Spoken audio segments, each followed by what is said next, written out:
মেলায় গেলাম, ঘুরতে তো পারলামই না ভালো করে।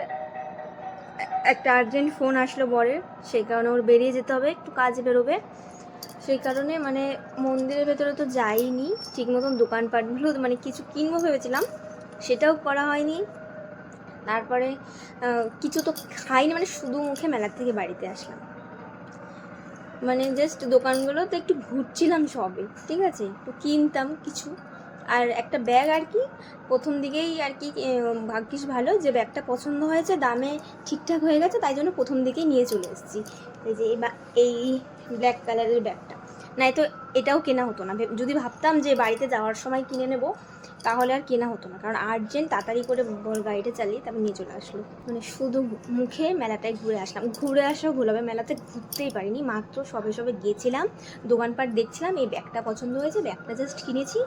আর পুকুর জন্য এই রান্নাবাটির এটা কিনেছি, ব্যাস। তারপরে আরও কিছু কিনতাম, একটু খেতাম, কিছু মন্দিরে ঢুকতাম, মন্দিরে ঠাকুরগুলো দেখিনি। আর্জেন্ট আর কি ফোন আসলো, সেই কারণে বেরিয়ে গেল। মানে মেলায় আমার ঘোরাই হলো না। আর কালকে তো চন্দ্রগ্রহণ লাগবে, মতন কি কালকে বেরোনোই যাবে না চন্দ্রগ্রহণের মধ্যে। আর পরশু দিনকে মাকে নিয়ে একটুখানি ডাক্তারখানায় যেতে হবে, আর পরশু দিনই মেলা শেষ, এই কারণে এবছর আর বোধহয় মেলা ঘোরা হলো না আমার। কী আর করা যাবে, ব্যাড লাক।